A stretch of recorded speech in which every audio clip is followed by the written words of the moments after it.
buenas tardes a todos y bienvenidos a Tercios Viejos y además hoy es un día especial porque me harto aquí de estar solo y decir, somos 4 socios, no sé qué. Bueno, pues hoy tenemos, iba a decir casi al socio principal, porque es el que más sabe de esto, que es Lucas Molina Franco, dueño de la editorial Galambú y buen amigo de esta casa, si no, no estaríamos aquí juntos. Presentar a Lucas es más que obvio. Ha escrito pues, un montón, es especialista en un montón de temas, en armamento, doctor en historia, profesor de la universidad y bueno, repetir, y una excelente persona. Si entramos un poco más en el tema de hoy, a mí personalmente me gusta mucho, si no lo diría. Creo que es un tema, la sublevación de Jaque y Cuatro Vientos, que previo a la guerra civil no se ha estudiado mucho, no es conocido, queda eclipsado por todo lo que ocurrió después, pero creo que bueno que Lucas, y en este caso bueno hay que nombrar también a Rafa Permuy, también buen amigo, han hecho un trabajo excelente. Entonces pues bueno, yo lo que espero es que disfrutéis con la presentación del libro, el formato de siempre. Lucas os va a deleitar con exposición del libro, y luego, oye, lo que más nos gusta a todos es, bueno, lo que más nos gusta es que compréis luego el libro y que Lucas os lo dedique, las cosas como son. Es que, bueno, que hagáis las preguntas que consigáis y a ver si conseguís ponerle en entredicho, cosa que hoy lo dudo muchísimo. Pues bueno, Lucas, muchas gracias y todo tuyo. Gracias, José Alberto. Todos esos halagos ya te serán recompensados. Bueno, buenas tardes a todos, muchas gracias por vuestra presencia. Os voy a tutear, que somos pocos y vamos a intentar. Dile que el otro lado, que este. ¿El otro lado? el otro lado, este. Al revés. Ahora. Bueno, nos reunimos hoy aquí alrededor de la librería Tercios Viejos a tratar un tema que sí que es cierto que, como decía José Alberto, no ha sido un tema estrella en la literatura ni en la historia escrita reciente, como es el asunto de las sublevaciones republicanas de Jaque y Cuatro Vientos.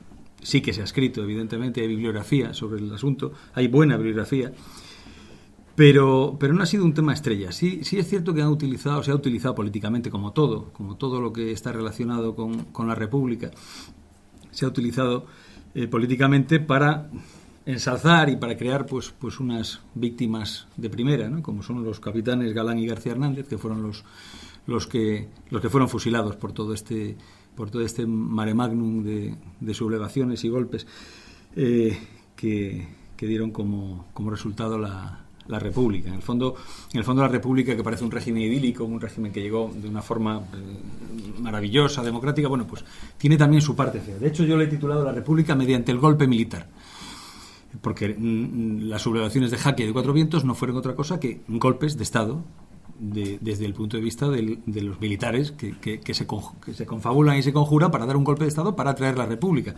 Por lo tanto, no hay ninguna duda de que fueron golpes, porque aquí, según quien hable, pues hay golpes y hay sublevaciones y hay alzamientos y son golpes de Estado. En el fondo son conjuras para derrocar o derribar un régimen político establecido. Y en este caso, pues lo que querían los que se sublevan en Jaque y en Cuatro Vientos era derribar la monarquía de Alfonso XIII para traer la República. Podemos retrotraernos todo lo que queramos en el tiempo, pero vamos a poner un punto temporal como es el 17 de agosto de 1930, que es la fecha en la cual pues los prohombres de la República, los más conspicuos republicanos en España, de distintas tendencias, porque cuando hablamos de República tenemos que pensar que en el Pacto de San Sebastián, que es lo que sucede el 17 de agosto de 1930, se reúnen socialistas, republicanos conservadores, republicanos reformistas, Maura entonces, pues no estamos hablando de tendencias políticas, estamos hablando de gente que está en contra de la monarquía por muchos motivos y diferentes, evidentemente. Ese es el punto de partida en el que nosotros nos retrotraemos para trabajar estas dos sublevaciones. 17 de agosto de 1930, Pacto de San Sebastián, se crea el llamado Comité Revolucionario Nacional, que a las órdenes o al mando o o como cabeza visible, se nombra pues a un viejo ministro de la monarquía, un abogado madrileño, don Niceto Alcalá Zamora, que va a ser el que va a representar a estos prohombres que buscan el que en España pues caiga la monarquía de Alfonso XIII, muy tocada, muy machacada por la dictadura de Primo de Rivera. Precisamente estamos hablando ya de la época Berenguer, de 1930, había caído Primo de Rivera, poco antes, estamos en la dicta blanda, y entonces, bueno, pues esta reunión no deja de ser un conciliábulo para, de alguna manera, pues traer la República.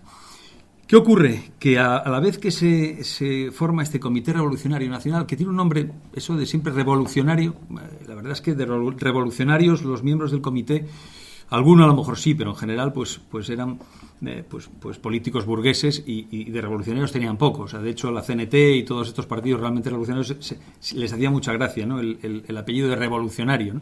Porque Maura revolucionario, pues hombre.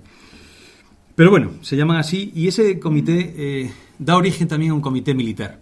Un comité militar presidido por un curioso, un personaje interesantísimo, el cual citaremos en la conferencia de hoy, que era don Gonzalo Queipo de Llano. Era el presidente del comité militar. Gonzalo Queipo de Llano estaba muy enfadado, muy quemado con la monarquía, precisamente por una serie de problemas que tuvo en la época de Primo de Rivera. De hecho, estuvo incluso en la prisión de Ferrol, en el castillo de La Palma de Ferrol, por un incidentes que tuvo con otros generales. Se vio agraviado, no lo ascendieron a general de división y fue un poco el adalid, tenía un carácter un poco especial, Queipo de Llano, y fue el adalid de la causa republicana. De hecho, a la vez que Alcalá Zamora es nombrado presidente o, digamos, cabeza visible de ese comité, Queipo de Llano es nombrado cabeza visible del comité militar. ¿Por qué? Porque en ese momento están pensando en que la República tiene que llegar de alguna manera, y una de ellas puede ser mediante el golpe militar.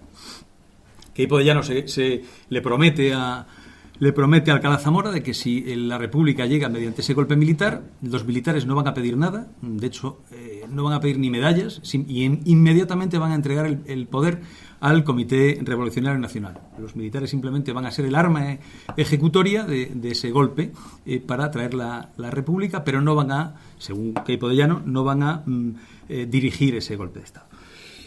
Por lo tanto, un poco, como tenéis en la transparencia, yo termino diciendo la República por la fuerza de las armas.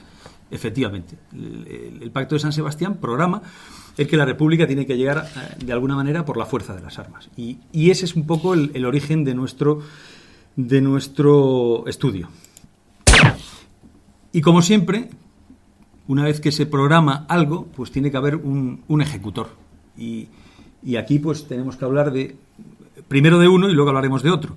Hay dos personajes importantísimos en estas dos revoluciones que vamos a pasar muy deprisa porque no tenemos tiempo, como son el capitán rebelde, el capitán Fermín Galán Rodríguez. Yo pongo capitán rebelde y capitán golpista porque en el fondo pues era un capitán que da un golpe de Estado. Y el otro personaje es un comandante, también personaje curioso, que es Ramón Franco, hermano de Francisco, pero en ese momento pues aviador importante, un héroe, el héroe del plus ultra en España, un personaje conocidísimo de la prensa del corazón de la época. Ramón Franco era un personaje. Estos son los dos personajes que encarnan al viejo estilo de los alzamientos, de los golpes de Estado decimonónicos, estas dos sublevaciones, tanto Fermín Galán como Ramón Franco, que hablaremos después. ¿Quién era Fermín Galán? Pues Fermín Galán era un personaje que todos los que lo conocen lo definen, o lo conocieron, en su momento lo definen como un auténtico valiente.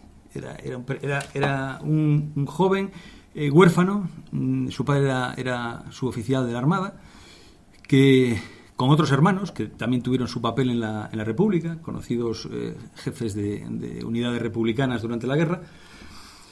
Pero los tres hermanos, pues su madre se queda viuda y los manda a un colegio de huérfanos que había en Guadalajara, y todos terminan pues en la Academia de Infantería.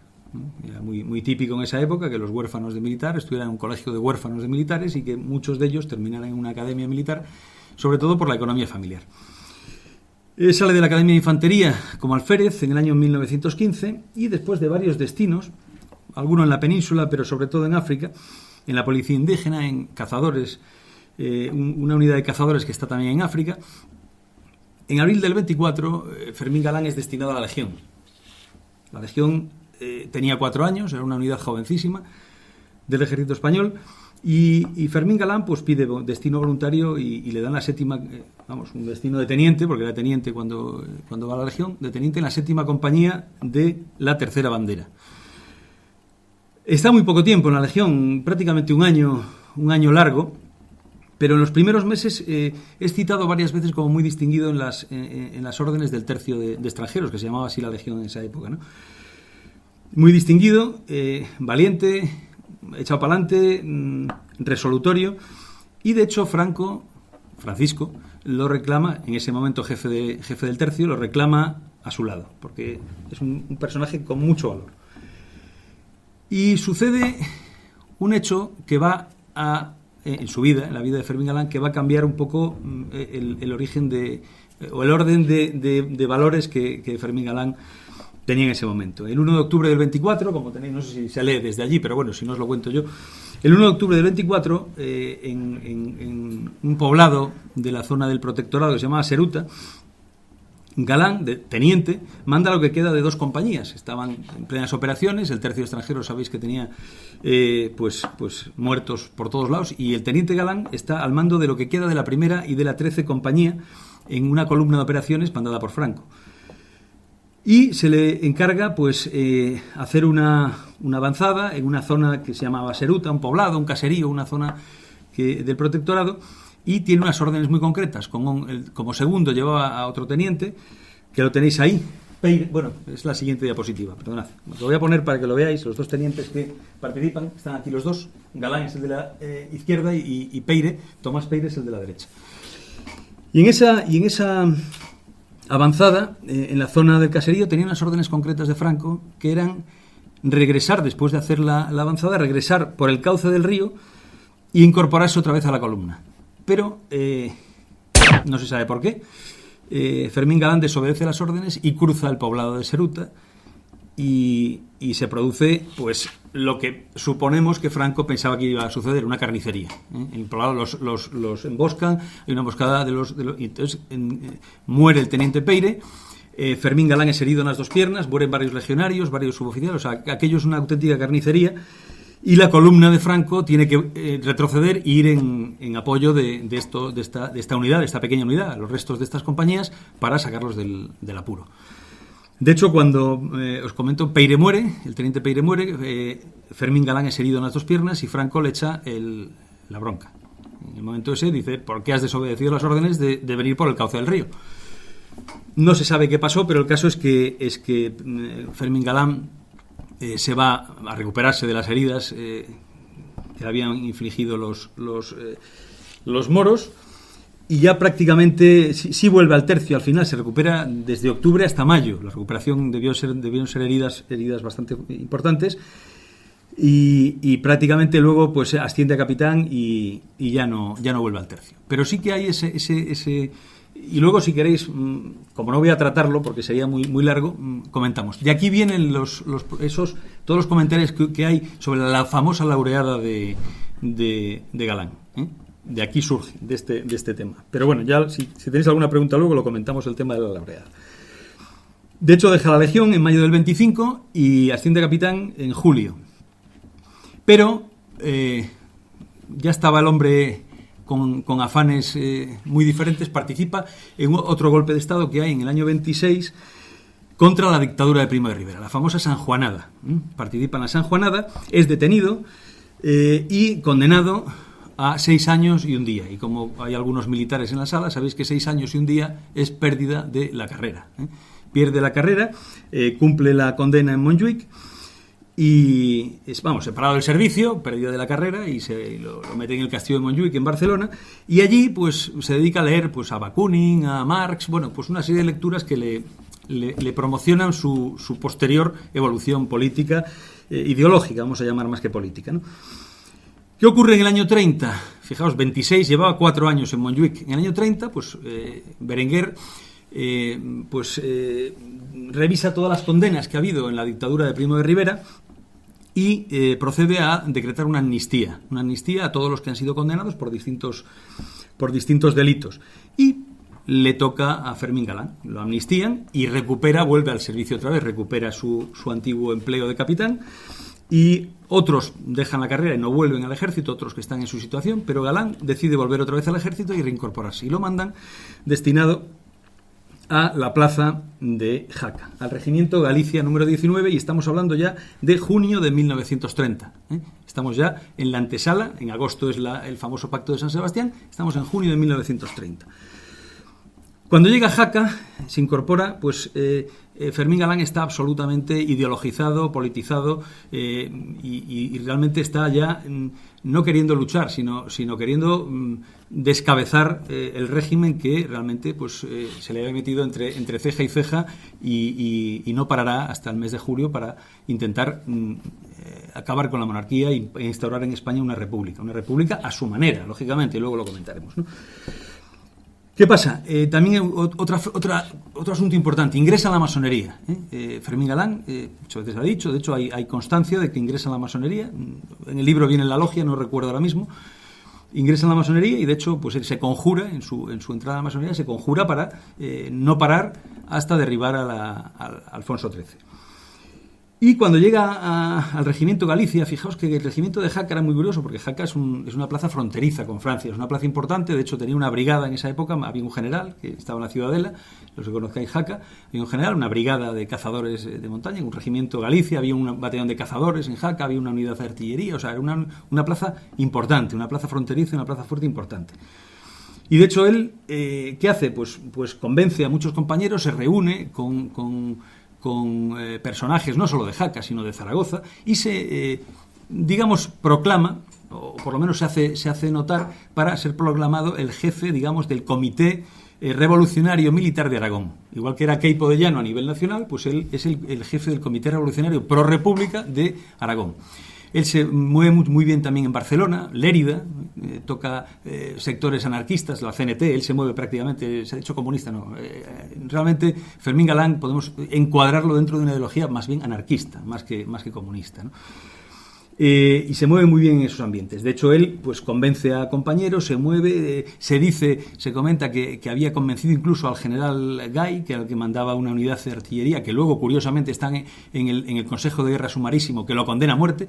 Se dice que también le había convencido para que una vez que llegaran a Huesca, estaba en Huesca, que se sumaran también las unidades, la unidad de artillería de Huesca. Bueno, hay una serie de cuestiones que se cuentan en distintos libros, que ya comentaremos si os parece, pero para dejar ya el tema, baile de fechas, sabéis que se quieren sublevar en noviembre, hay problemas en Madrid, problemas de que los sindicatos no quieren hacer la huelga general en el momento en que quieren sublevarse. Hay una serie de bailes de fechas y al final Fermín Galán decide por su cuenta y riesgo sublevarse el día 12 de diciembre. Él no espera ni un solo día más. ¿Por qué el 12 de diciembre? Pues porque, primero, es viernes, el 12 de diciembre de 1930, es viernes. ¿Y por qué es importante un viernes en Jaca? Es importante un viernes en Jaca porque es un día de mercado. Y el día de mercado van todos los comerciantes con camiones. Y él necesitaba camiones. Ahora estamos acostumbrados a que el ejército tiene medios de transporte. Las unidades, como el regimiento Galicia 19, no tenía medios de transporte. Eran unidades de infantería a pie. Como mucho tenían mulos y algún caballo para algún oficial, pero no tenían medios de transporte. Luego, los medios de transporte para hacer lo que Fermín Galán quería hacer, que era irse hasta Huesca, sublevar a la plaza de Huesca y todos juntos ir a Lérida y llegar a Barcelona y proclamar la República. Y pues eso necesitaba camiones. El día viernes 12 de diciembre era día de mercado y habría camiones en Jaca. Por lo tanto, requisaría todos esos camiones y podría llevar a unos 400, 500 soldados hasta Huesca. Segundo, el día 12 de diciembre, si conocéis Jaca, es probable que esté todo nevado ya. En cuanto empieza a nevar allí, mover tropas era muy difícil y entonces tenía muchísima premura para este asunto, ¿no? Y aparte de eso, como no se ponían de acuerdo el Comité Revolucionario Militar en la fecha, pues toma la decisión y a muerte. Y luego comentaremos alguna cosilla con respecto a esta decisión. Como sabéis, fracasó, que vamos a verlo ahora, y lo fusilaron. Esto es un poco, a grandes rasgos, la biografía ya os digo, en 5 minutos de nuestro amigo Fermín Galán. Ya os he comentado que estas son fotos que están en la red, o sea, no son nada nuevo, pero bueno, lo curioso es que están en la Legión. Son fotos de tenientes de la Legión. Una está Peire, que es era más moderno y por eso estaba de segundo de esa unidad, y la otra estaba Fermín Galán echándose un pitillo. Bueno, las dos están echándose pitillos en África, ¿no? Estamos el día 12, el día 11, el día anterior a la sublevación. No podemos entrar en profundidad, en el libro sí que se entra, pero nosotros no podemos. Y aquí os pongo en esta transparencia: hay que parar la sublevación. ¿Qué ocurre? El Comité Revolucionario Nacional le llegan noticias de que Fermín Galán se quiere sublevar el día 12. Y el Comité Revolucionario Nacional, Queipo de Llano y una serie de personajes que están en Madrid, dicen que no, que Madrid se va a sublevar el día 15, y esto tiene que ser el día 15, porque no va a hacer uno la sublevación por su cuenta el día 12 y otro el día 15. Y entonces, para parar a Galán, porque Galán estaba ya convencido y hay una serie de cuestiones como telegramas que llegan, al grano.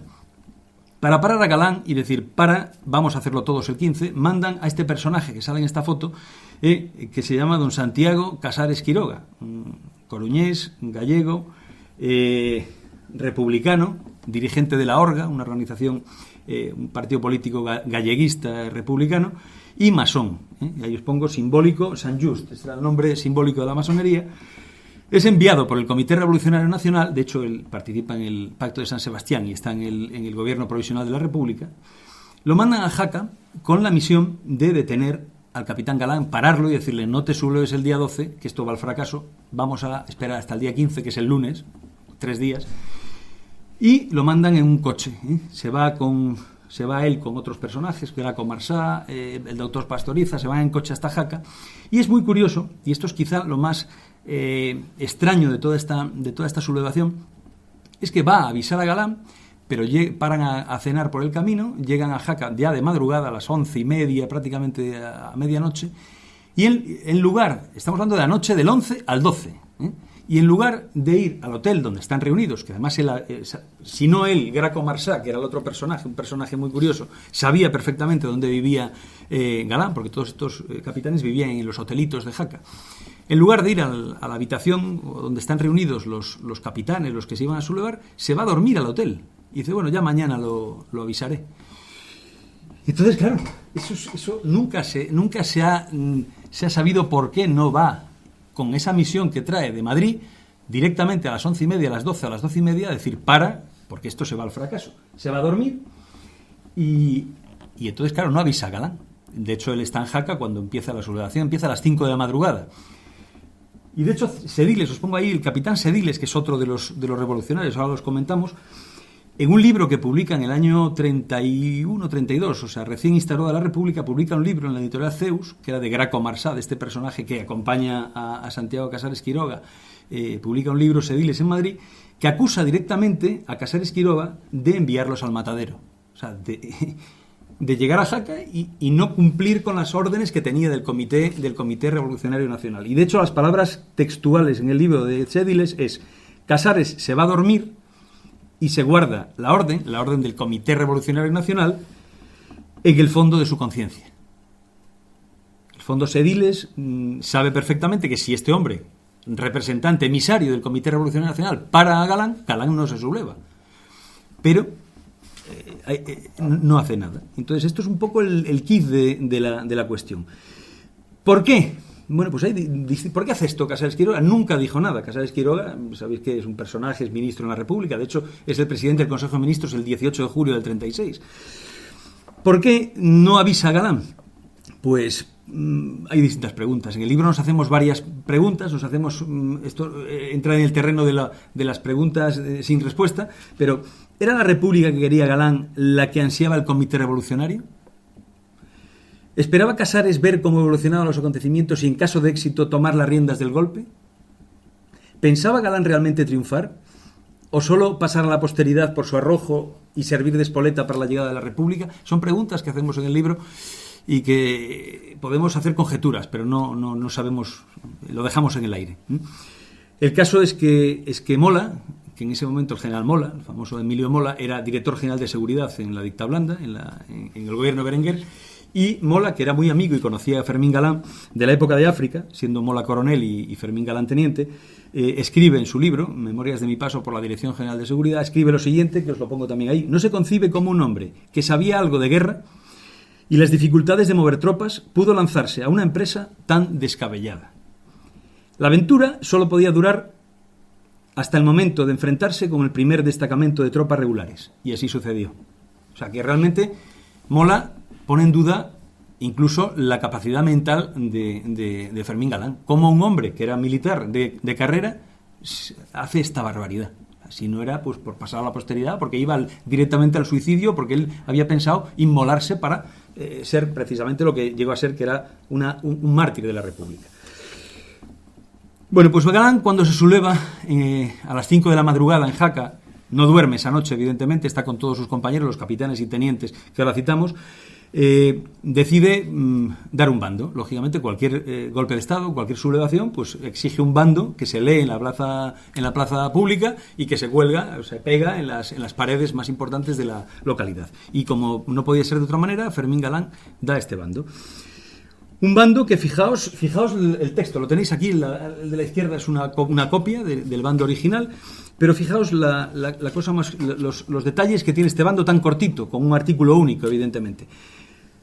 Fermín Galán se arroga el ser delegado del Comité Revolucionario Nacional, lo era el representante en Aragón. Pero fijaos qué cosa más curiosa. Y luego, además, esto contrasta con su declaración en el Consejo de Guerra Sumarísimo, que dice que él era todo por... Bueno, luego lo comentamos, pero quería comentaros esto del bando. Oposición de palabra o por escrito. Fijaos que todo aquel que se oponga de palabra o por escrito, oposición de palabra o por escrito. Conspiración, armas contra la República, que no existía. La República no existía, pero todo aquel que conspire o haga armas contra la República, que nace, porque yo lo digo, se le fusilará sin formación de causa. O sea, ni Consejo de Guerra Sumarísimo ni nada, directamente fusilado. De hecho, es el golpe de Jaca, la sublevación de Jaca, tiene, así como la de Cuatro Vientos no hay víctimas, en la de Jaca sí hay muertos, y los comentaremos. Y lo que os decía, que choca todo esto del fusilamiento, de la conspiración, de hacer armas contra la República, choca con sus declaraciones en el Consejo de Guerra Sumarísimo de Huesca del día 14 de diciembre, que afirma ante los generales que conforman ese Consejo de Guerra que él nunca hubo en su acción, en su conciencia, actos de violencia. Hombre, este bando, si realmente este bando leyéndolo alguien piensa que esto no es violencia, pues, pero él afirma rotundamente que nunca en él hubo pensamientos o acciones de ser violento con nadie, ¿no? Evidentemente, ponemos en combinación este bando con cualquier otro bando de cualquier sublevación o golpe de Estado, y es que es el típico estilo de un golpista, matar o morir. Evidentemente, el que haga armas contra mí, pues lo mato. Si no me mata a mí antes, claro, es evidente, ¿no? La República, como os decía en la diapositiva anterior, la República por la fuerza de las armas. Es obvio, ¿no? Pero claro, Galán no estaba solo. Galán no era un loco que iba solo, sino que en esos meses que estuvo en Jaca supo convencer, porque era un tío, os decía, echado para adelante, era un tío valiente y formado, y muy formado, y supo convencer a una serie de compañeros, de capitanes, de tenientes, de suboficiales del regimiento para su aventura. Y aquí os pongo los más importantes. Hay en el libro la lista de todos los oficiales y suboficiales que participan, la tropa evidentemente no, pero todos los oficiales y suboficiales que participan en la sonada. Y fijaos el detalle: Fermín Galán Rodríguez, capitán de infantería, Galicia 19, que es el regimiento legionario. Ángel García Hernández, capitán de infantería, mandaba la compañía de ametralladoras, Galicia 19, el mismo regimiento, legionario, había estado también en la Legión. Miguel Gallo Martínez, capitán de infantería, regimiento Galicia 19, legionario. Los tres habían estado en la Legión en los primeros años de la Legión. Salvador Sediles Moreno, el que os decía que le publican un libro en el año 31 que acusa precisamente a Casares Quiroga. Salvador Sediles Moreno, capitán de infantería, y él estaba en el batallón La Palma. Eran las dos unidades que había en Jaca, el regimiento Galicia, batallón La Palma, líneas de infantería. Luis Salinas Martínez, capitán de artillería, y este es un personaje curiosísimo, estaba disponible, él no tenía destino, pero estaba en Madrid, se va a Jaca a pasar unas vacaciones, dijo. evidentemente, a pasar unos días de asueto. Evidentemente iba lo que iba. Este personaje es muy curioso por lo siguiente: era el hijo del general jefe de Estado Mayor de la Quinta Región Militar de Aragón. Su padre era el general jefe de Estado Mayor de la región. Es curioso porque fusilan, como sabéis, cuando termina la sublevación, fusilan a Fermín Galán y a Ángel García Hernández. Pero estuvo en un tris de ser fusilado Salinas. Se dice que su padre intercedió ante el capitán general, que es el que firma el enterado del Consejo de Guerra sumarísimo, y las malas lenguas dicen que su padre intercedió evidentemente para que no lo fusilaran. Es muy curioso la vida de este personaje, es una vida muy curiosa, también se cuenta en el libro. Termina mandando en la República, termina mandando una de las unidades de la República, me refiero durante la Guerra Civil, en la zona republicana, termina mandando una de las escuelas populares de guerra, de Lorca, creo, por ahí. Bueno, un personaje que el comisario político de la Escuela Popular de Guerra lo tacha de esquizofrénico. Un personaje muy curioso, Salinas. Guillermo Marín Delgado y Eustaquio Mendoza García Gallos, los dos tenientes de artillería destinados, porque en Jaca, en esa brigada, había una batería de artillería de montaña, que estaba en la Ciudadela precisamente, y estos eran dos tenientes de artillería que estaban en esa batería. Y también son conspicuos sublevados, son de los que mueven, de los que se movilizan con Galán y movilizan a la guarnición. Y como civiles que participan también, porque no es una sublevación únicamente militar, hay civiles que se ponen de parte de los sublevados, civiles republicanos, y tres personajes importantes que además tienen importancia después durante la Guerra Civil, como son Antonio Beltrán Casaña, el Esquinazao, que manda incluso una división del Ejército Popular de la República. Este era un personaje muy curioso porque había estado en la Revolución de Pancho Villa y había estado también en una unidad americana durante la Primera Guerra Mundial. Entonces era civil, pero tenía instrucción militar. Y entonces, bueno, pues es el civil en el que se apoya Fermín Galán. De hecho, lo manda, como veremos ahora dentro de un momentito, lo manda cuando están en Cillas ya en pleno combate, lo manda a parlamentar con las fuerzas del gobierno, y evidentemente no parlamenta porque no le dan opción ninguna, ¿no? Pero lo manda con García Hernández y con Salinas, lo manda a parlamentar al Esquinazao. Repito, manda una división del Ejército Popular de la República, al Esquinazao. Y luego Alfonso Rodríguez Subirana y Julián Borderas Payolero. Eran dos jacetanos, dos personajes de Jaca, uno era relojero y otro era sastre, que también durante la Guerra Civil tienen, de hecho se llama el relojero y el sastre, es su apodo. Durante la Guerra Civil también son comisarios políticos de unidades republicanas, y bueno, creo que el Borderas es fusilado en la Ciudadela en el año 41. Bueno, son personajes que tienen trascendencia luego. Hay muchos más, evidentemente, más militares y más civiles, pero he querido reflejar los más importantes. Ahí tenéis alguna foto. El de la derecha es el Esquinazao, la izquierda son los dos capitanes. El de la derecha de arriba es el Esquinazao cuando está mandando una división del Ejército Popular de la República. Y abajo a la izquierda tenéis a Gallo, al capitán Gallo, y a la derecha el capitán Sediles. Las dos son fotos de los personajes durante la Guerra Civil. Y en ese momento, os digo, a las 5 de la mañana la revolución está en marcha. La sublevación de Jaca, el golpe de Jaca está en marcha. Se ponen en marcha, los capitanes conjurados van a las unidades, convencen a los oficiales, suboficiales y tropa que pueden convencer, a los que no los detienen, evidentemente. Repito que Jaca era una unidad tipo brigada, había un general de brigada, había coroneles y tenientes coroneles, jefes de las unidades, y todos los que se oponen, que eran desde el general hasta los comandantes, ninguno hace armas, el máximo exponente, digamos, era Galán, son detenidos y llevados todos al ayuntamiento, unos por la fuerza, otros salen incluso de la Ciudadela, que era donde estaban las viviendas de los jefes de unidad, incluso algunos salen calzoncillos, porque estaban durmiendo a las 5 de la mañana, y es muy curioso, y hay personajes pues conocidos y que luego tienen trascendencia histórica durante la Guerra Civil. El jefe del batallón La Palma, durante la guerra, pues volvemos a encontrarlo mandando una de las columnas en el frente norte, se llama Beorlegui, sonará seguramente los que conocéis un poco la Guerra Civil, el teniente coronel Beorlegui. Después había un personaje también muy curioso que estaba destinado en el regimiento, en el batallón La Palma, que en ese momento no está porque luego os hablaré de él, porque tiene una hija enferma y se le muere y se va a Madrid, y en ese momento no está, pero vamos, es un personaje muy, muy curioso, que hubiera estado, lógicamente, hubiera sido el de más graduación si realmente está ahí cuando se produce este alzamiento.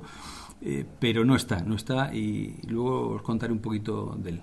Este era un personaje que luego durante la guerra tiene mucha trascendencia, es masón, republicano y esperantista. A lo mejor a alguno ya le suena quién puede ser este personaje. El general popular del pueblo, se le llamaba, el general del pueblo. Luego os cuento un poquito de él.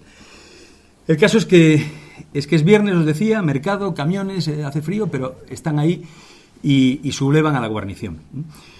Más o menos podemos estar hablando de unos 500 efectivos, sumados a la sublevación, 500 efectivos militares, que junto con los que conducen los camiones, que suelen ser los propietarios de esos camiones, gente que cogen, civiles que se unen, se dice que en torno a 600 personas son las que se sublevan en Jaca. Repito, 500 y pico militares y no llega al centenar de civiles. ¿Qué pasa en Jaca? Pues que hay tiroteos, evidentemente. Pues en Jaca hay guardia civil, en Jaca hay carabineros. ¿Daos cuenta? Os dije que era una zona de frontera, y en la zona de frontera con Francia, pues los carabineros, evidentemente había una muy buena unidad de carabineros que mandaba un teniente coronel de carabineros. Hay tiroteos, mueren 2 carabineros, muere un guardia civil. Bueno, pues ya hay víctimas, ya digamos hay muertos por la sublevación. Hay esa requisa de camiones, la famosa requisa de camiones, con los que Fermín Galán piensa llegar hasta Huesca. Huesca-Jaca hay unos 90 aproximadamente, unos 90 kilómetros. Y Fermín Galán, con las carreteras de la época y los medios de transporte de la época, pensaba que en 4 horas y media, una media de 30 kilómetros por hora, se podía, 25, 30 con paradas, podría llegar a Huesca. Lógicamente, hasta las 9 de la mañana no empieza aquello a tomar color. Pero claro, si salen a las 9 de la mañana, 10, 11, 12, a las 2 de la tarde tienen que estar en Huesca. Bueno, pues hasta las 2 de la tarde no salen de Jaca. ¿Por qué? Porque los camiones hay que rellenarlos de combustible.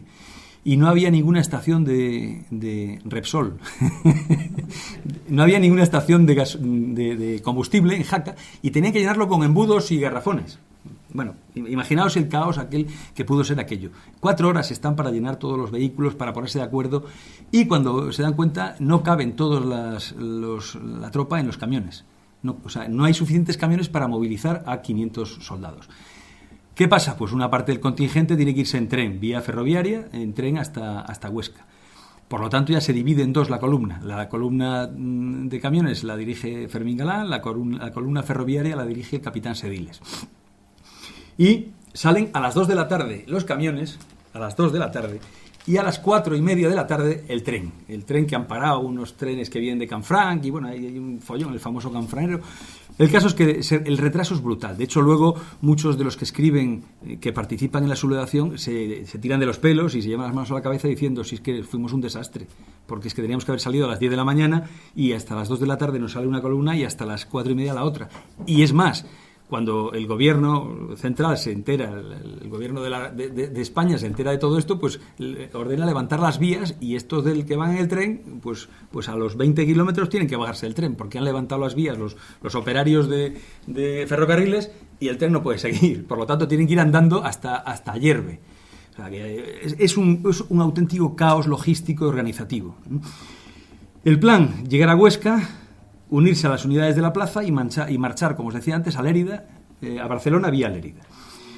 Todos estos retrasos, ¿qué ocurre? Pues todos estos retrasos significa que hasta las 8 de la mañana del día siguiente, y fijaos que Galán y todos los capitanes y tenientes involucrados no duermen ya la noche anterior, llevan 2 noches sin dormir, y la tropa lleva desde las 9 de la mañana, lleva 24 horas con raciones frías de bocadillo, supongo, y lo que les dieron en Ayerbe, que es un pueblo antes de Huesca, y llevan sin dormir 2 días. Aquello es un auténtico caos. ¿Cómo se entera el gobierno? Pues por una famosa telegrafista de Jaca que da la señal y se entera en Madrid el gobierno. Da una orden: oye, se ha sublevado la plaza de Jaca, una telegrafista de Jaca. Inmediatamente el gobierno da orden al capitán general de Aragón que se ponga en marcha y que organice la represión de este movimiento subversivo, organizando 2 columnas, una que sale de Huesca, que está en Huesca, unidades de Huesca, y otra que va de Zaragoza a Huesca. Tarda también de Zaragoza a Huesca, pues más o menos tarda unas 4 horas. De hecho, hay una cosa muy curiosa que yo recuerdo que me contaba siempre mi abuelo. Mi abuelo en esa época estaba en la Academia General Militar de alumnos, y me contaba que los formaron a todos el día de la sublevación de Jaca para mandarlos con orden de que si hacían falta los iban a movilizar para mandarlos a reprimir la sublevación, pero al final había tropas suficientes y no los mandaron. Pero estuvieron acuartelados y estuvieron formados en el patio todos los cadetes de la Academia General Militar, pensando que iban a acudir a apaciguar, a reprimir el movimiento subversivo ¿no? El caso es que hay otro incidente muy importante, aparte de los muertos en Jaca, en la propia ciudad de Jaca, como es un incidente con un general, el general Las Heras, que era el gobernador de Huesca, que cuando se entera de esto, pues coge un coche junto con un capitán de la Guardia Civil y varios agentes, y se dirigen a ver qué pasa. Él quiere enterarse de lo que pasa, y en la población de Anzánigo, un pueblecito también de esa zona, pues se encuentran con la columna motorizada de Galán. Les dan el alto, paran, hay un malentendido, hay unas palabras y hay unos disparos. En los cuales muere el capitán de la Guardia Civil y el general Las Heras es herido y a los 4 o 5 días, pues de una septicemia, pues creo que fallece también. Por lo tanto, estamos hablando de que hay ya víctimas oficiales, guardias civiles, carabineros, o sea que estamos hablando ya que es cruenta, ¿no? Estamos hablando de una sublevación cruenta. De hecho, uno de los que creen que dispara al general, pues es un alférez que luego lo condenan, se le pide pena de muerte en el Consejo de Guerra, pero lo condenan a cadena perpetua.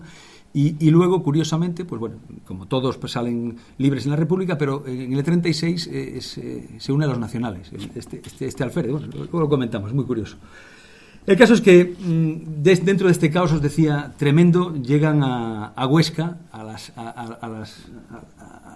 muy cerca de Huesca, a 2 kilómetros de Huesca, a las 8 de la mañana del día siguiente. Y ahí los están esperando estas 2 columnas que manda el capitán general de la Quinta Región Militar al mando del general Doya. El general Doya, que era el gobernador militar de Zaragoza, es el que manda las 2 columnas. Y en las alturas de Cillas, donde está el santuario, a las afueras de Huesca, los paran. Están allí, los ven, y entonces, claro, Galán, que pensaba llegar a Huesca y que la guarnición prácticamente iba a salir a recibirlo y se iba a unir a su proyecto, ve que allí están piezas del 15 y medio Schneider, están los soldados todos con fusiles, ametralladoras, que aquello no.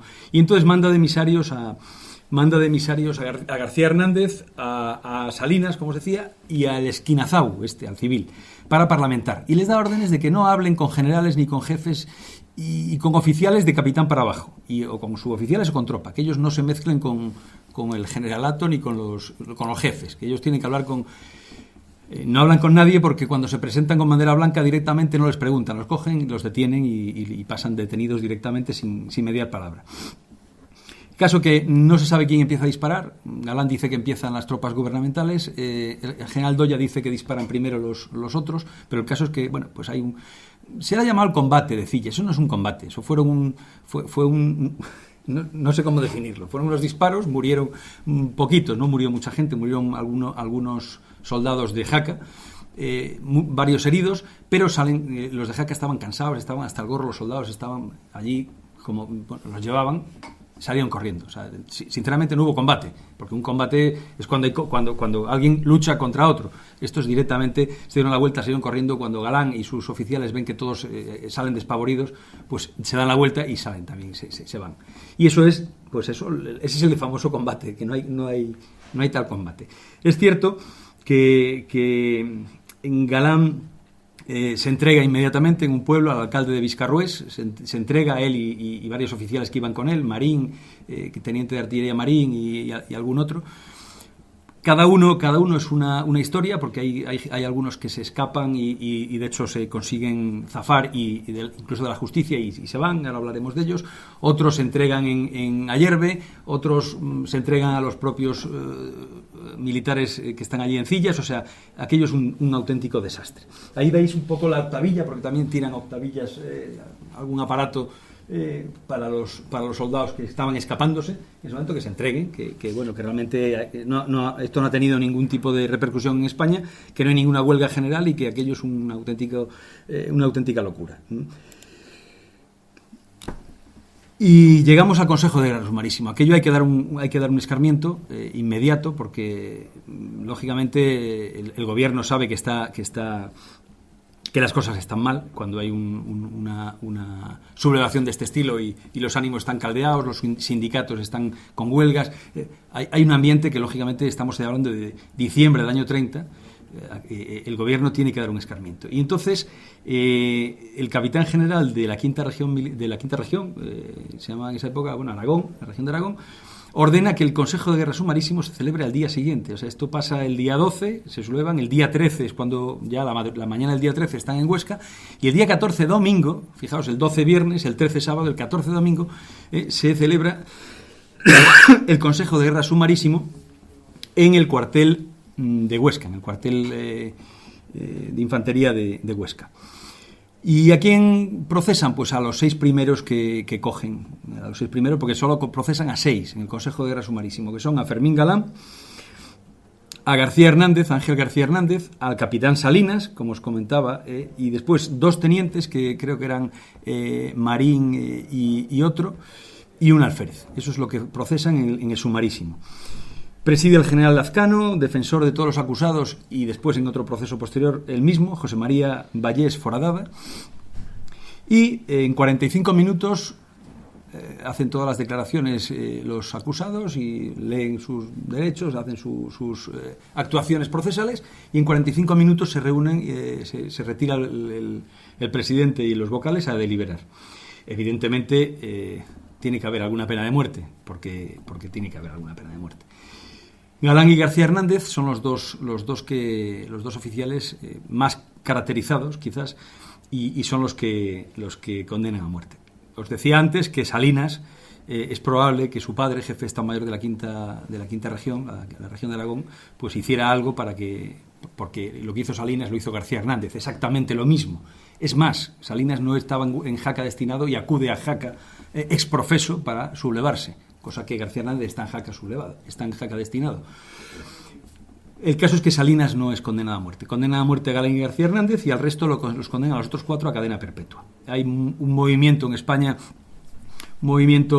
digamos, en la prensa y en las esferas políticas y tal, para que esas penas de muerte se conviertan en cadena perpetua, o sea, que no se lleven a cabo, pero el gobierno de Berenguer, esa dicta blanda, no está dispuesto a pasarlo, porque realmente considera que hay que dar un escarmiento. Quizá ese escarmiento luego se vuelve en contra de, pero bueno, esas son cosas que podemos analizar a día de hoy. Pero en ese momento hay que dar un escarmiento, y esas penas de muerte no solo se llevan a cabo, sino que se llevan a cabo el mismo día, el mismo domingo, que normalmente los fusilamientos y las penas de muerte en esa época, en un Consejo de Guerra Sumarísimo, no se llevan a cabo un domingo. Ese mismo domingo se lleva a cabo, se ordena, una vez que el capitán general de la quinta región militar de Aragón da el conforme, porque la decisión del tribunal se eleva al capitán general de Aragón, da el conforme, el que está de acuerdo. E inmediatamente se organiza en Huesca, en el polvorín de Fornillo, se organiza el fusilamiento de estos 2 capitanes. Bueno, en el libro contamos más detalles de cómo es en los últimos momentos, cómo se produce, que tampoco vamos a entrar aquí. El caso es que a las 3:10 de la tarde se lleva a cabo la sentencia y los 2 capitanes son fusilados, y al día siguiente, hasta el lunes, no los pueden enterrar porque no funcionaba el cementerio el domingo, y el lunes los entierran en el cementerio de Huesca, a uno en el cementerio civil, Galán, ateo, y en García Hernández en el cementerio católico, porque es católico. Y prácticamente, pues aquí podemos hablar de muchas más cosas. Sí que quería comentaros rapidísimamente el Consejo de Guerra, que este no es el único, lógicamente. Aquí solo procesan a 6. Y estamos hablando de 38 oficiales y unos 30 y tantos suboficiales y toda la tropa, claro. Y entonces muchas veces se dice, oye, sí, esto es conocido. Lo que os he contado hasta ahora prácticamente todo el mundo lo debéis intuir o saber, lo habéis leído alguna vez. Pero ¿qué pasa con el resto? Pues el resto se organiza un segundo Consejo de Guerra para procesar al resto de oficiales y suboficiales que participan en la asonada, en el golpe a la monarquía. ¿Y cuándo se celebra? Pues se celebra el 13 de marzo. O sea, fijaos que se celebra prácticamente un mes antes del advenimiento de la República. El 13 de marzo, 14 de abril. El 13 de marzo ya lógicamente, cada uno de los acusados va con su defensor, se organiza el tribunal, o sea, ya es un consejo de guerra normal, no es un consejo de guerra sumarísimo. Se organiza en Jaca, en el propio cuartel donde surge el golpe, en el cuartel de la Victoria de Jaca, Y se celebra un consejo de guerra en el cual, pues fijaos que hay 32 oficiales acusados y 49 suboficiales también, y asimilados, porque en esa época pues el suboficial se llamaba clases, había suboficiales y sargentos, eran dos, bueno, era un poco diferente, pero para que os hagáis una idea, oficiales y suboficiales y clases y asimilados, porque incluso aquí había algún músico también, muy curioso, que también lo comentamos en el libro, maestro de banda, bueno, herradores, picadores que había en los regimientos en esa época, ¿no? Y además de ese consejo de guerra a todos los sublevados el 12 de diciembre, se celebra un segundo consejo de guerra en el mismo lugar y en las mismas fechas, pero al resto de oficiales, sobre todo oficiales y jefes, algún suboficial también, por negligencia en el servicio. A todos los que en el momento de producirse el golpe, en la sublevación de Jaca, pues lo pillan en calzoncillos o no tiene suficiente arresto, el oficial de guardia, el jefe de semana, toda esa gente también los procesan. Un proceso que se superpone a este proceso a los sublevados y que juzga a 38 jefes y oficiales y a 26 suboficiales por negligencia.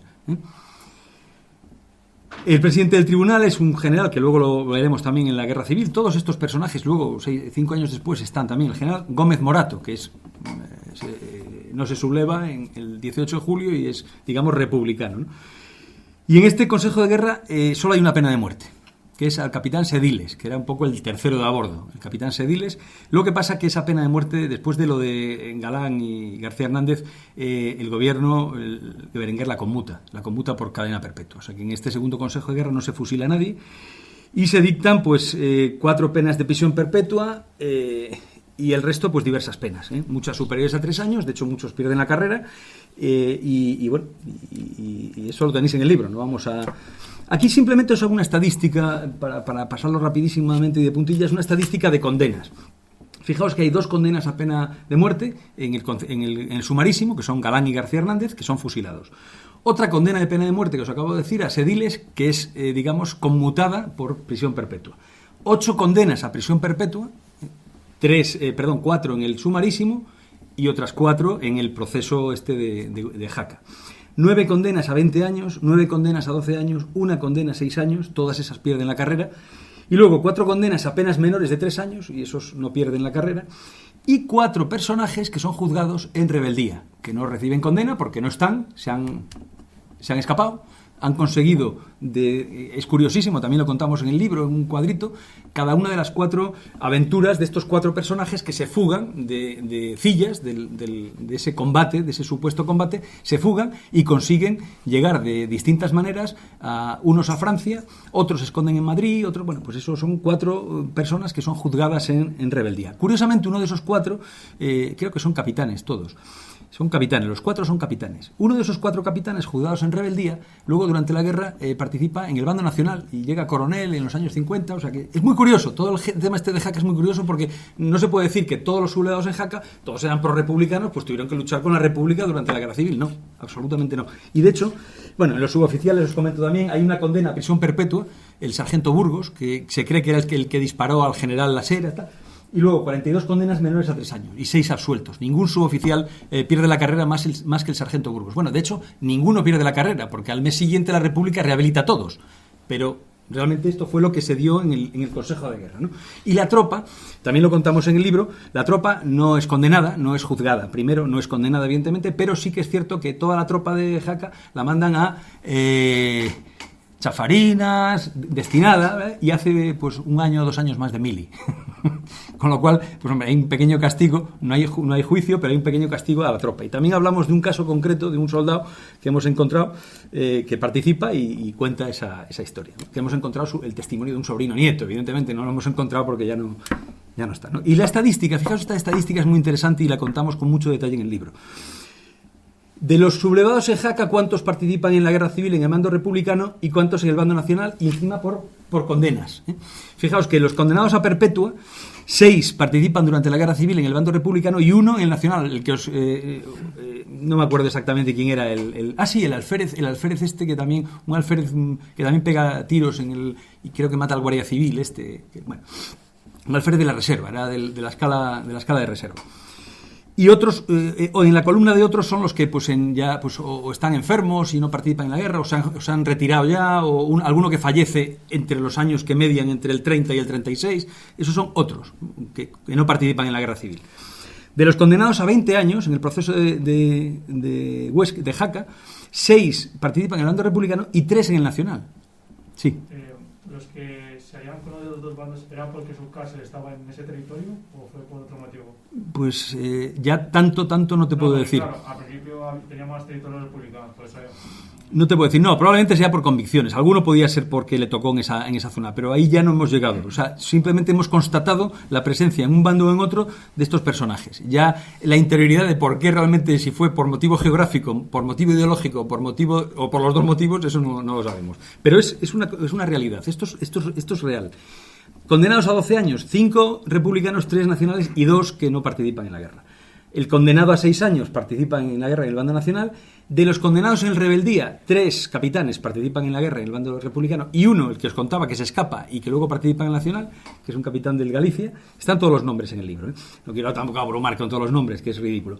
Y de las penas menores a 3 años, los que no pierden la carrera, oficiales, los 3 participan en la guerra en el bando nacional. Total, 20 republicanos y 12 nacionales y 4 que no participan. Fijaos que las proporciones, dices, joder, no van en más al bando republicano, no van en más al bando nacional, pero bueno, es una curiosidad, ¿no? No es tan fácil encasillar ni los motivos, pero bueno, esto es un hecho cierto, ¿no?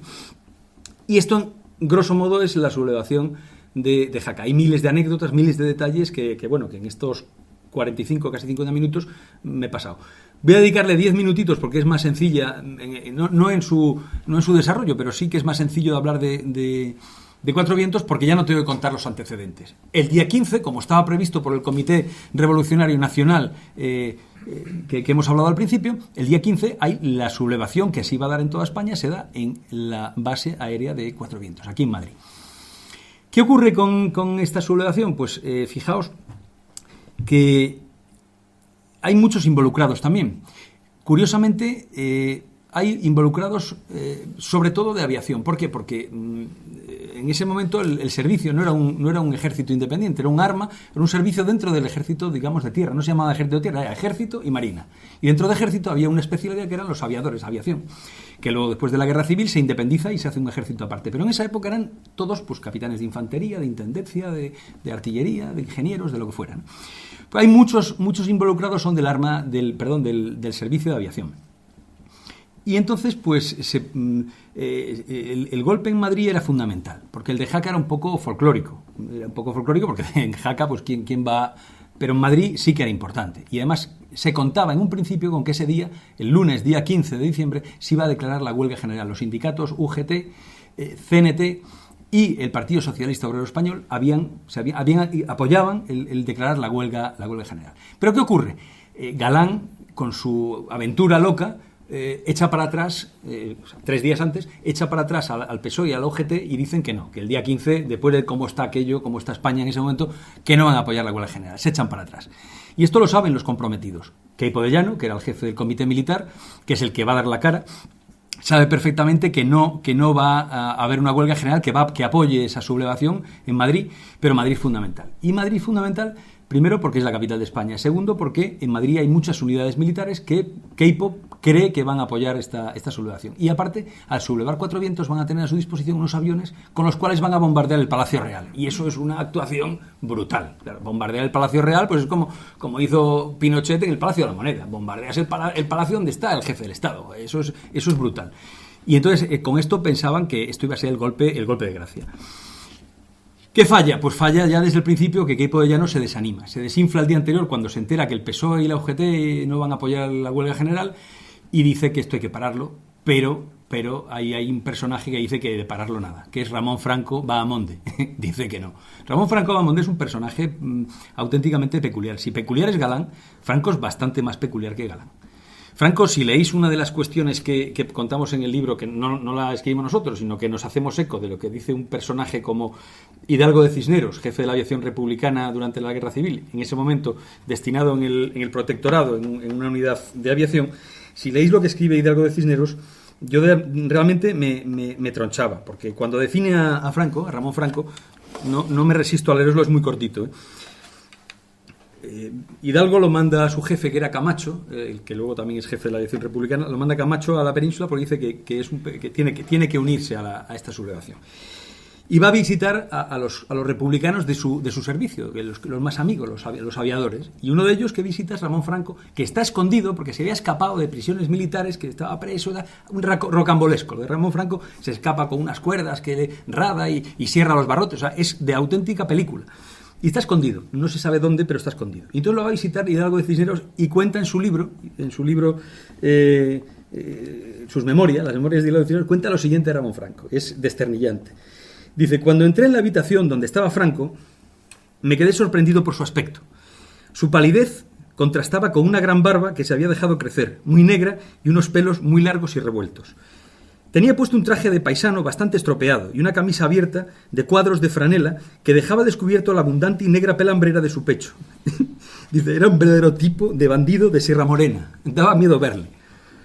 Franco y yo teníamos una gran amistad. Conocía sus buenas cualidades y sus defectos. Era inteligente, con una gran facilidad para darse cuenta de las cosas rápidamente. Pero al mismo tiempo tenía una serie de manías y de cosas raras que no había medio de quitárselas. Una de ellas era ir mal vestido. Siempre solía llevar trajes o uniformes viejos, sucios y raídos. A veces le daba por hacer las cosas más inesperadas. Sabéis que era nudista, ¿no? No lo dice él, pero os digo que era nudista Ramón Franco. Sin preocuparse para nada de las consecuencias. Era un verdadero salvaje, y le iba muy bien el apodo que le habíamos puesto en aviación, el Chacal. Al preguntarle por qué estaba disfrazado de aquella manera, me contestó muy en serio que para que no le conociera. Conseguí que se afeitase, se cortase el pelo y se vistiese de uniforme, pues hubiera sido disparatado presentarse con aquellas pintas en Cuatro Vientos como él tenía pensado. O sea, tenía pensado ir a Cuatro Vientos, pero como auténtico hombre de las cavernas, ¿no? Para que no lo conocieran, como se había escapado de la cárcel, era un personaje. Bueno, pues Franco es el que se niega en rotundo de posponer más la fecha. Y de hecho, Franco era comandante y Queipo era el jefe del comité militar. Pero todos apoyan a Franco, todos los que están en el ajo apoyan a Franco y dicen que no, que hay que sublevarse, que esto no puede seguir.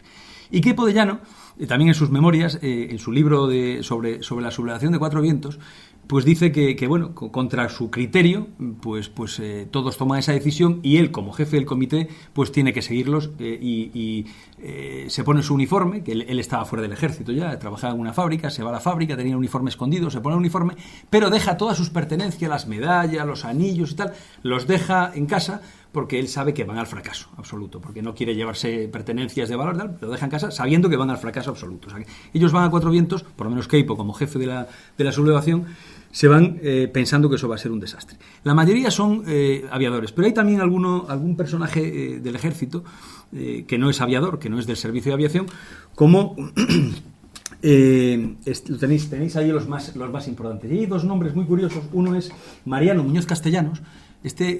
Durante la Guerra Civil manda una columna nacional, asciende a general durante la Guerra Civil y es un general de Franco, pero está metido con Queipo en la sublevación republicana.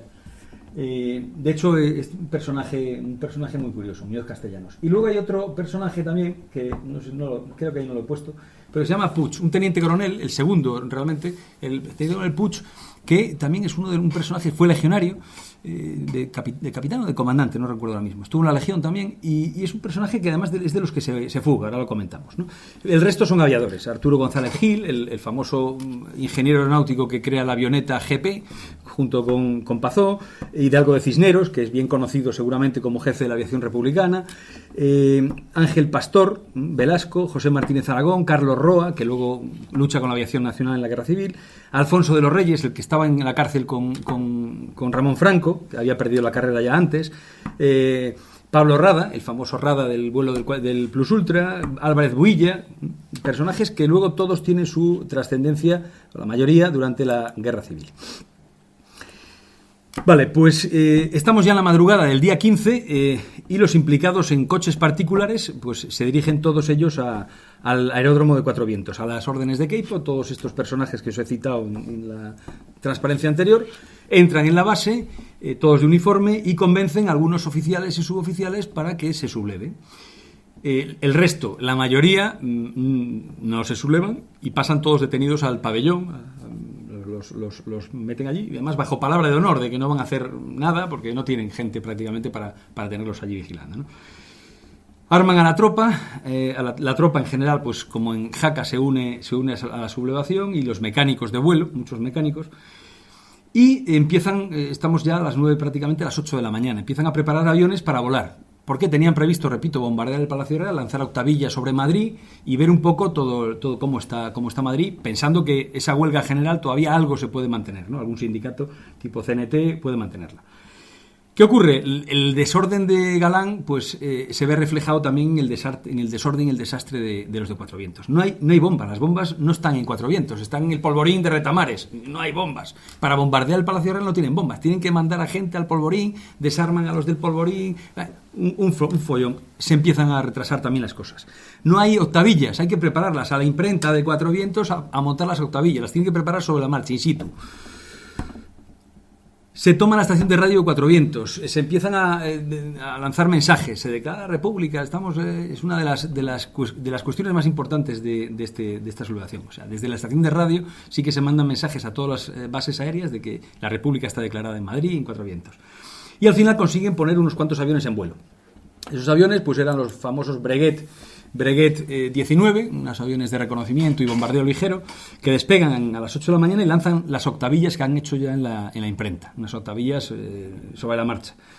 Y otros 2 Breguet despegan a las 10, que es donde va Ramón Franco.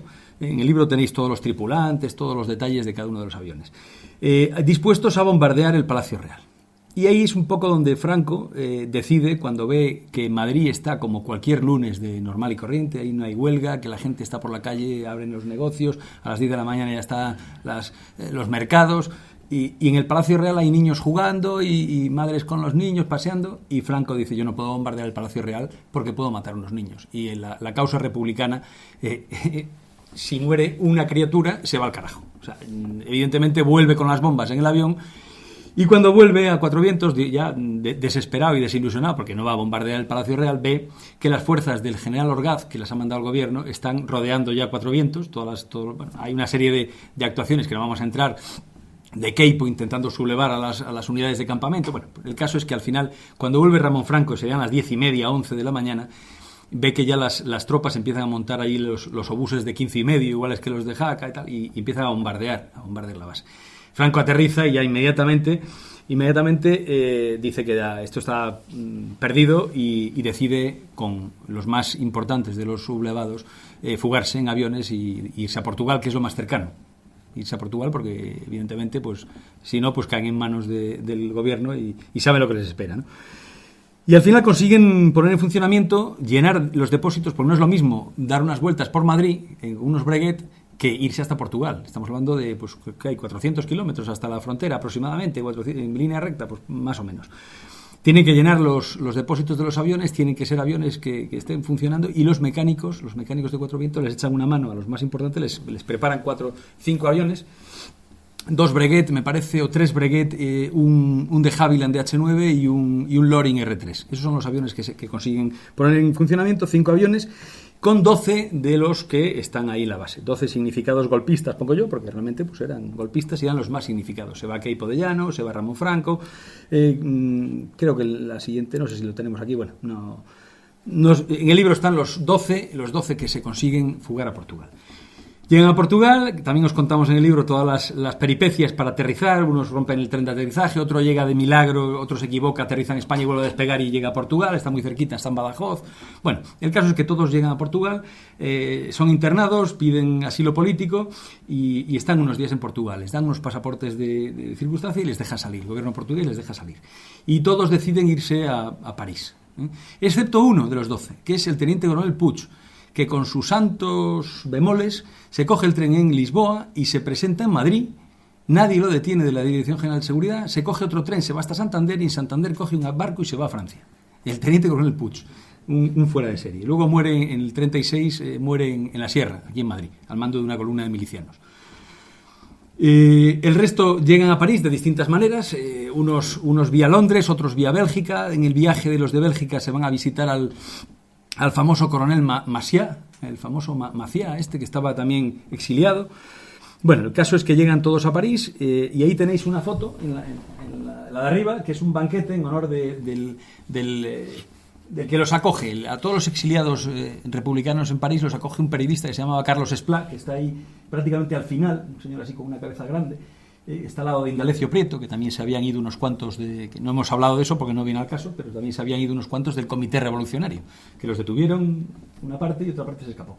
Aquí tenéis a Queipo, el primero, el de bigote, es Queipo de Llano, en esta cena, y el que está detrás de él es el capitán Gallo. Yo en el libro no lo había identificado, pero luego pues alguien me dijo, oye, que es Gallo. Efectivamente, el que está al lado de Queipo es Gallo. Y probablemente los otros pues sean algunos de los capitanes de Huesca, algún aviador de estos que se han escapado, pero es difícil identificar a gente. Y la foto de abajo es la foto triunfal, el día 15 de abril, en la estación del norte de aquí de Madrid, de Ramón Franco levantando un sombrero y una banderita republicana cuando se ha proclamado la República y evidentemente todos estos exiliados en París vuelven, no todos, no vuelven todos a la vez, pero Ramón Franco, como animal que era, es el primero, coge el tren y se presenta en Madrid y directamente es nombrado director general de Aeronáutica. O sea, fijaros la de vueltas, que es jefe superior, no director general, era el jefe superior de Aeronáutica. Hay otro caso muy curioso, que es el del aviador, el capitán Larroquette, de origen francés, pero bueno, era capitán del ejército de la aviación española, que el hombre estaba en París, estuvieron, claro, desde diciembre, finales de diciembre, y hasta abril, hasta la proclamación de la República, pero este hombre ya en febrero pues empieza a poner nervioso porque tenía 3 niños pequeños y su mujer estaba en Madrid sola y se pone nervioso y el tío se coge el tren en París y se presenta en Madrid. Y claro, ese sentido del deber que tenían, o que tienen los militares, y el hombre dice, estoy en Madrid, está unos días, va a ver a la mujer, y se presenta en prisiones militares y dice, me entrego. Y allí la gente dice, ¿pero por qué te entregas? Y entonces es un tema muy chusco, porque no saben por qué tienen que detenerlo, pero el hombre se va y se entrega, ¿no? El capitán Larroquette, ¿eh? También luego, pues en la guerra participa con los republicanos. Y para terminar, esa estadística que hicimos antes en Jaca también quería hacerla aquí. Aquí no hay juicio porque no da tiempo. No da tiempo a juzgar, se organiza, se prepara, con todos los detenidos. Los que no consiguen escaparse, pues son detenidos en Cuatro Vientos, oficiales y suboficiales, y se prepara el juicio, pero se proclama la República antes de que se llegue a celebrar el juicio. Por lo tanto, no hay condenas, no hay ninguna condena de ningún aviador por mor de la sublevación de Cuatro Vientos. Pero sí que es interesante analizar la estadística de en qué bando participa cada uno. Y fijaos que antes, que no era 2/3, 1/3, en la anterior estadística, aquí en los aviadores es bastante más claro que casi todos participan en el bando republicano durante la Guerra Civil. Hay 34 en total que participan, que toman parte en esta sublevación de Cuatro Vientos, que durante la Guerra Civil participan en el bando republicano. Y solamente 8 de estos sublevados participan en el bando nacional. De hecho, 2 son de ejército, que son Queipo de Llano, evidentemente, y Mariano Muñoz Castellanos. Y además, fijaos que hay un dato que se cuenta en el libro, pero yo no os he contado, que es la tercera línea que pone Escuadra de Madrid. La Escuadra de Madrid no se subleva. Pero igual que en Jaca hubo aquel proceso a los tibios, a los que no se oponen, bueno, pues en la Escuadra de Madrid también los iban a procesar. La Escuadra de Madrid estaba en Getafe, no se subleva porque la sublevación es en Cuatro Vientos, pero hay comunicación, Getafe, vuela García Morato desde Getafe a Cuatro Vientos a ver qué está pasando, tal. Bueno, hay cosillas ahí. Y entonces se intenta procesar a 13 mandos oficiales de la Escuadra de Getafe. De hecho, en el juicio previsto están 13 oficiales, de los cuales, los pongo aquí porque eran procesables, entonces 10 participan en la guerra con el bando republicano y 3 con el bando nacional. Entre ellos el jefe y 8 que van en otros, pues algunos mueren en accidente aéreo entre el 30 y el 36. El más importante es Collar, el famoso acompañante de Barberán, el vuelo de Barberán y Collar. Bueno, pues el teniente Collar participa en la sublevación republicana, pero muere en el año 34 cuando el famoso vuelo, que desaparece, el vuelo a Cuba, y Collar es uno de ellos, y hay otros 8 que en distintas circunstancias, pues unos enfermos, otros mueren, y otros pues que no participan en la guerra. Pero aquí está claro que sí que hay más militares que participan en el bando republicano, y podía estar otra hora y media, pero no es cuestión. Si alguno tenéis algún detalle, alguna pregunta, estamos aquí, o estoy aquí en este caso, para contestarla si la sé. Y si no la sé, pues tampoco pasa nada. Gracias.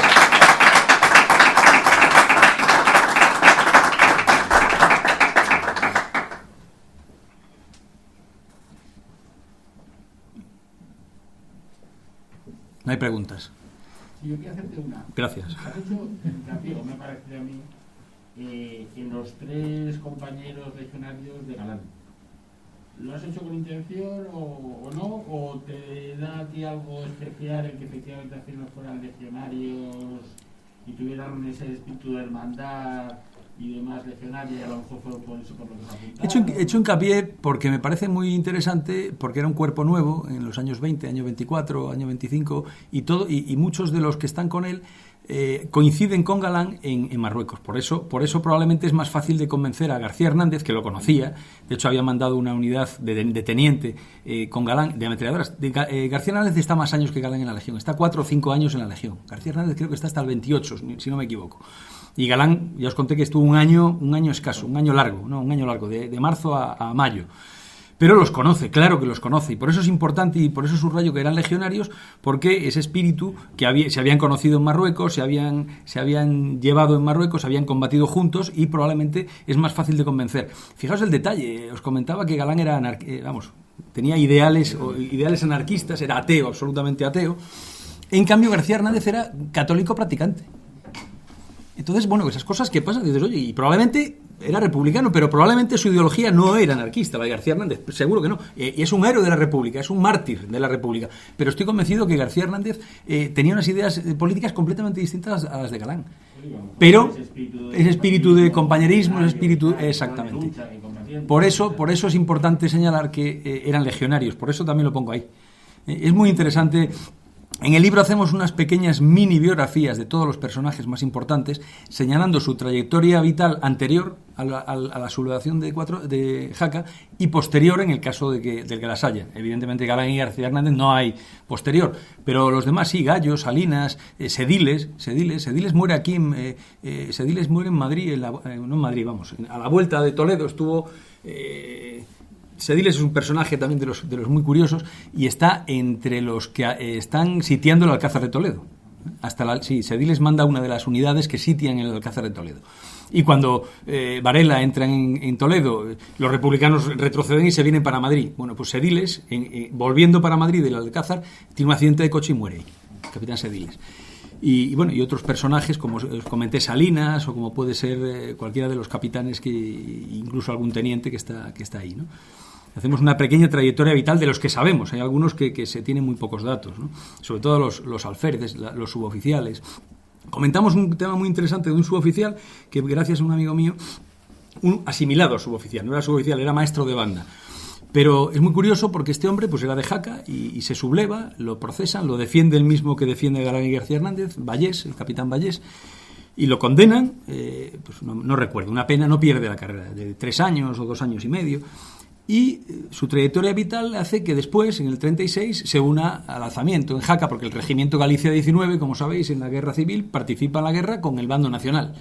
Y este hombre pues participa también, llega a jefe de banda, algo así. Bueno, el caso es que en el año 41 reclutan la División Azul y se va a la División Azul, el personaje, y lo contamos ahí también. Y lo hacen alférez. Entonces ahí sí que es oficial, porque en la Wehrmacht pues un jefe de banda pues tiene el estatus de alférez. Y es el único oficial que está en la División Azul y además participa en la guerra civil en el bando nacional y además se subleva en Jaca y es condenado a una pena.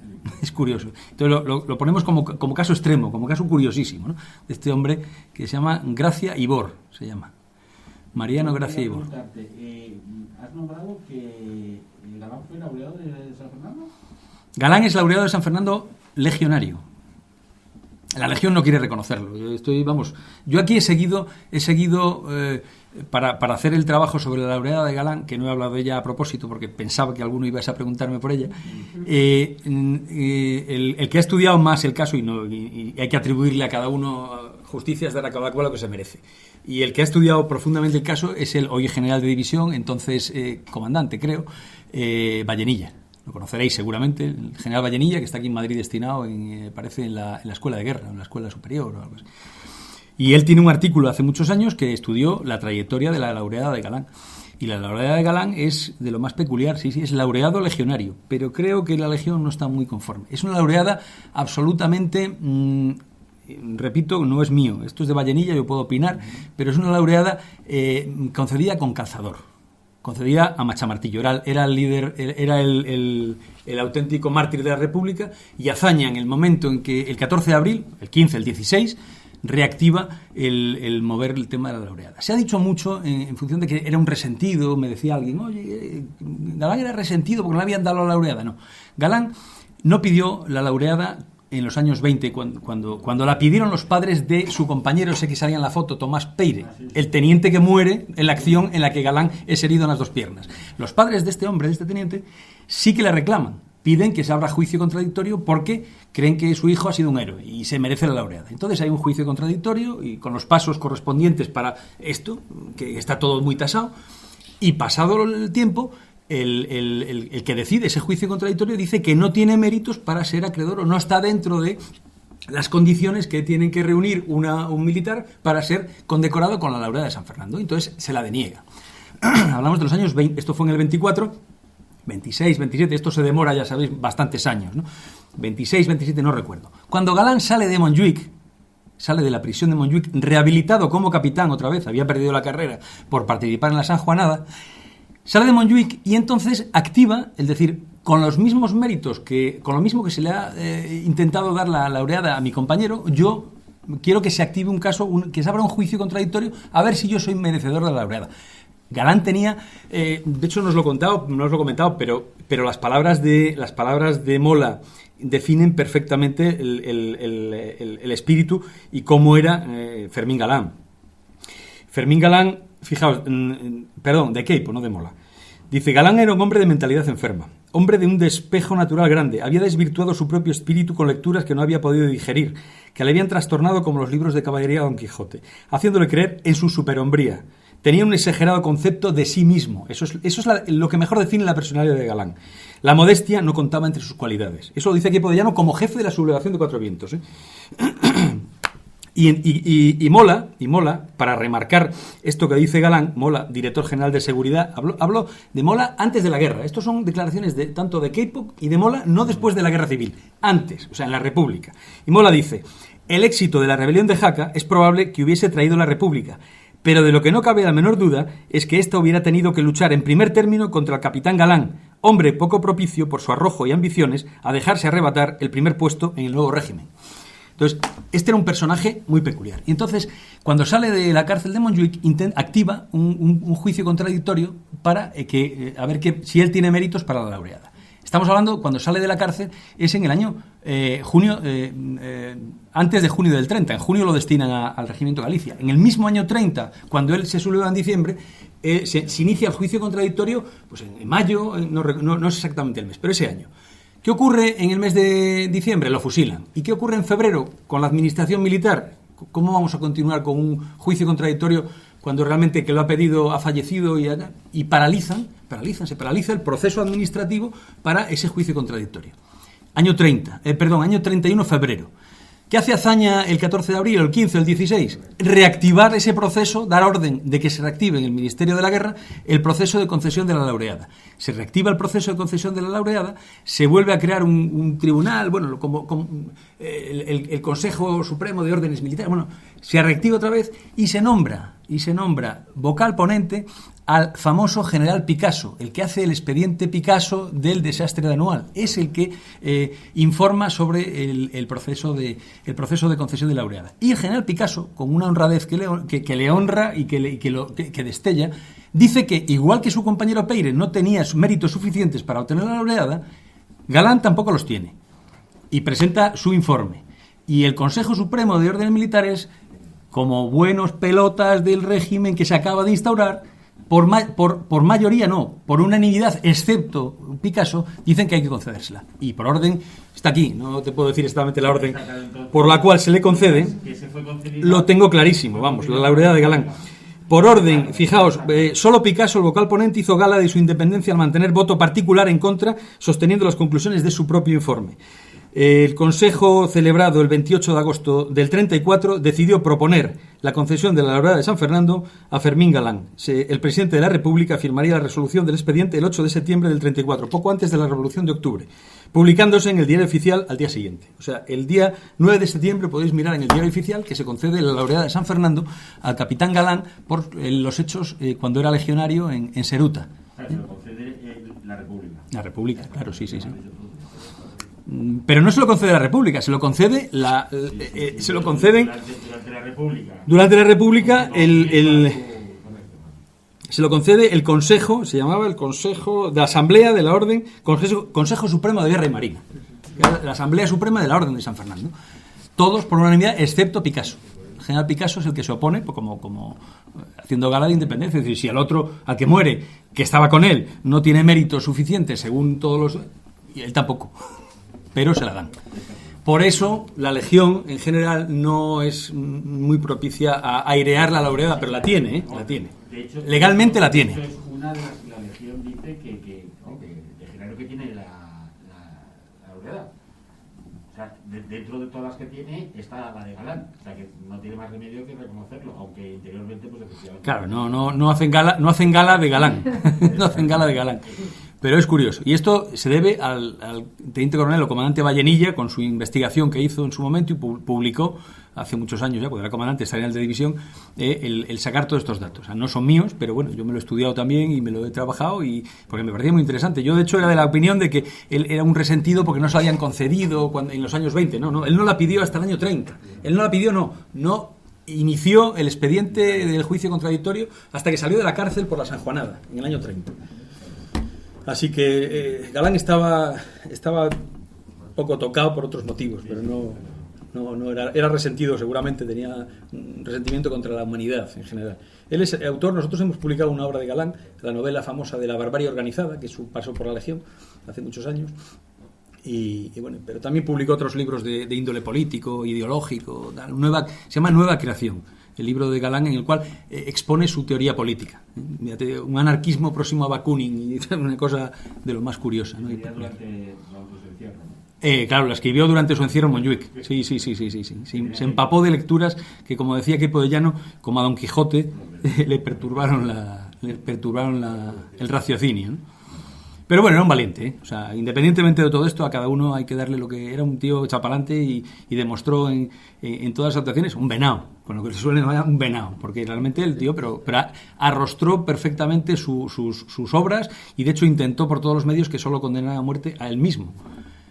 Y de hecho, cuando lo llevaban a fusilar, se quejaba de que García no había podido salvar a su compañero García Hernández en el juicio, porque en el juicio dijo que no, que lo condenaba a él, que era el inductor, el jefe del operativo, y todos los demás venían arrastrados por él. A Dios lo que es de Dios y al César lo que es del César. Valiente un rato. Hay que distinguir entre valentía e inconsciencia. Bueno, las dos cosas, sí, claro. Es lo que decía. Es lo que decía Mola. De hecho, contamos, hay una carta muy famosa, porque Mola, director general de seguridad, sabe perfectamente, 15 días antes, o sea, primeros de diciembre, sabe perfectamente que Galán se va a sublevar. Probablemente tenía alguien de información, y sabía perfectamente. Y le escribe una carta a Galán, porque Mola lo conocía de África, Mola coronel y Galán teniente, y le había sacado de las Castañas del Fuego en una operación también. Y le escribe como amigo, compañero y camarada de armas, diciendo que, hombre, que lo piense bien, que no dé ese paso, que sabe que tiene indicios y tiene informaciones de que se va a sublevar contra un régimen que es el legalmente constituido, que tal. Es muy curioso. La carta la reproducimos, no tiene respuesta. Mola no, de hecho le dice: si viene usted por Madrid, venga a visitarme como compañero y tal. Pero Galán no contesta, porque Galán tenía ya todo en la cabeza, iba a cañón, o sea, directamente, no le importaba nada lo que dijera nadie, ¿no? En este caso, estaba absolutamente convencido. Y de hecho tenía que inmolarse. Yo creo que Galán tenía que inmolarse. Uh-huh.